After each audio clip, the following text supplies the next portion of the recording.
Hi folks, welcome to Kenton and Abiba. We're going to do a pumpkin coffee cake and let's get started.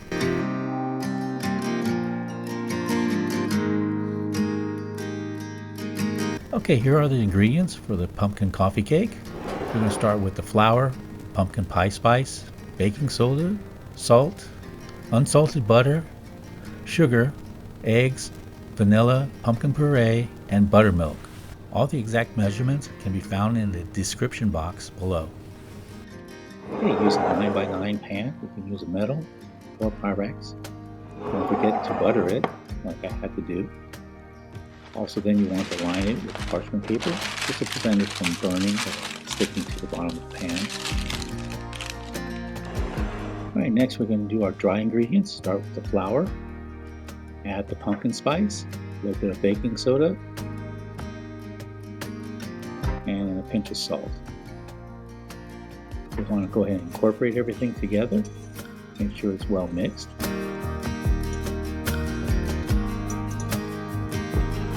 Okay, in a medium bowl, we'll go ahead and add softened butter at room temperature. Make sure that it is softened because we want to go ahead and whisk that together. We're going to add the granulated white sugar, and then we're going to cream it together for approximately 2 minutes with an electric mixer on high speed. Again, this is important to make sure that the butter is soft so that way it can cream together, because you want a soft consistency, not crumbly.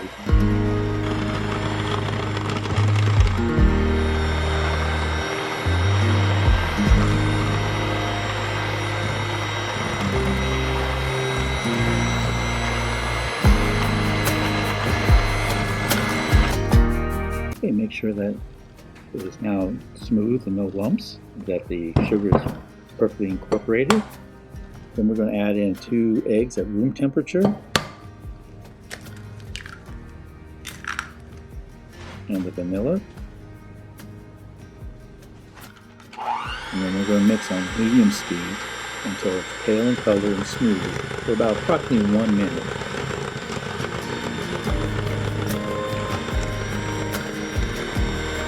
Again, making sure that you incorporate everything and there are no lumps.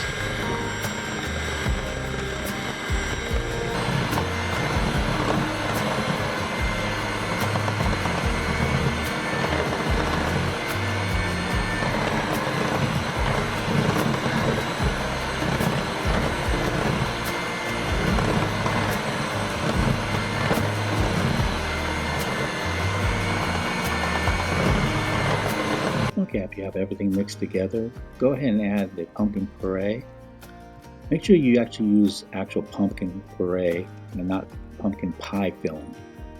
That's because, again, pumpkin pie filling has sugar and other additives to it, and so you don't want to do that. Then we're going to go ahead and add the buttermilk, and you're going to go ahead and mix everything on medium-low speed until it's combined. Okay.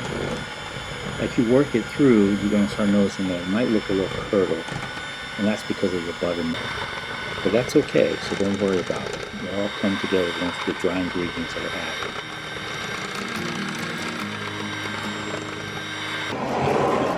Okay, now we have both of our dry and wet ingredients. We're going to go ahead and combine them now.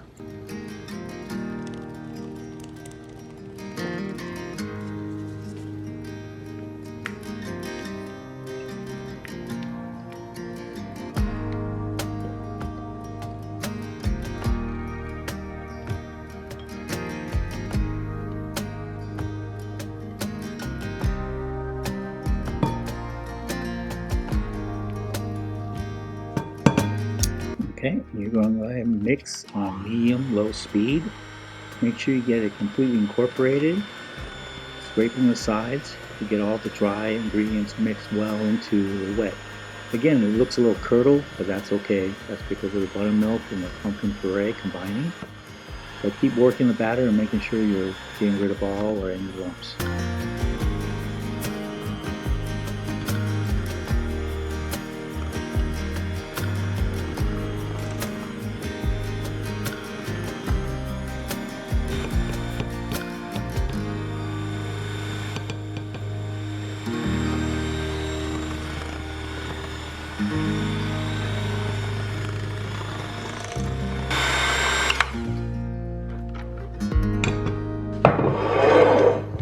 once we finish with the batter, we're going to go ahead and pour it into the dish with the parchment paper.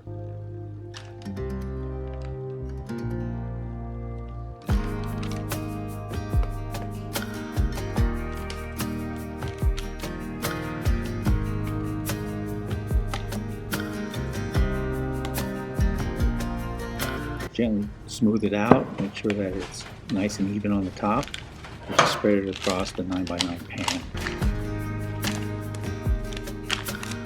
Alright, get it all nice and smooth, because you're going to get it ready to go ahead and put the topping on. So once you get that set up, go ahead and take it, put it to the side, and we're going to get the streusel ready. All you need is flour, brown sugar, pumpkin spice, and butter. So again, get a small bowl, get your brown sugar, and then go ahead and add butter to it. Remember, this butter is going to be actually cold, so because you want a crumbly mixture, unlike the puree batter where it needs to be smooth. Here, you're just going to be breaking it up, so you want a more crumbly mixture here. Okay? So go ahead and use the mixer at medium speed. I'm going to go ahead and break that apart. Then we're going to go ahead and incorporate the flour gently, mixing it, because what the flour is going to do is going to help to make it into a crumbly mixture so it doesn't stick together, clump together.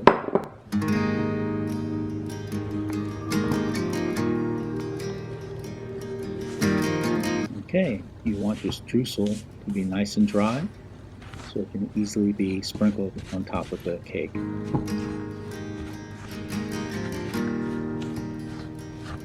And finally, we're going to incorporate the pumpkin pie spice into the streusel. To sprinkle it in and gently incorporate it.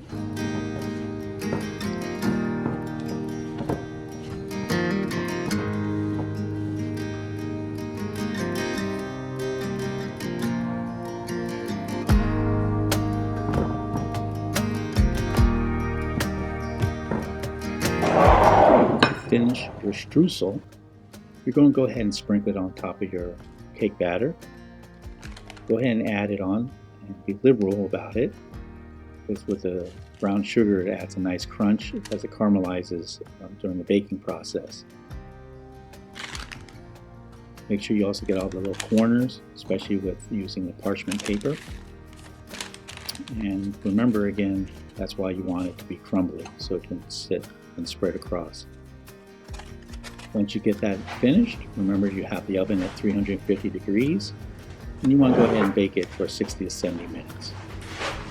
Once it's done, go ahead and take it out, let it cool, usually on a wire rack.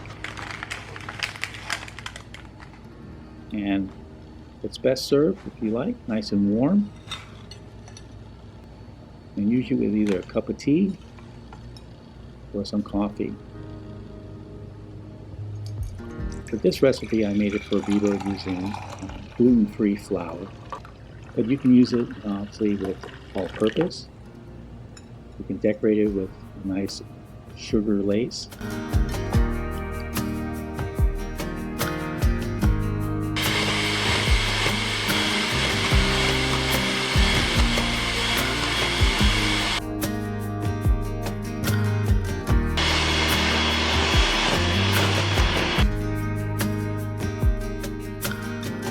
Now, you didn't think I was going to edit this video and not tell you how delicious this pumpkin spice cake was. What? It is delicious. Absolutely decadent, and you need to try it. And it's really simple to make, as you can see. All the nice crumbly bits on the top, and then the soft cake on the bottom, and then that whipped cream. Oh, heaven, heaven. Anyway, I think my husband did a great job, and if you want to see more recipes from Kenton, please thumbs up. Let him know you want to see more of him. I'm actually trying to get him to do more Vietnamese dishes as well. So let us know what you want to see.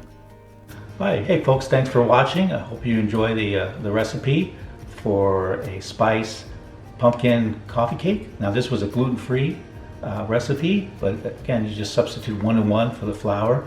You can also add other nutrients into it, like zucchini or carrot and so forth. So hope you like it. Please subscribe and like the channel, and let us know what other recipes you'd like us to do, and more than happy to share them with everyone. Okay, take care. Thanks, folks. All right, folks, thank you for watching. If you'd like to see more recipes, let us know. Hit the subscribe and like button, and we'll keep this.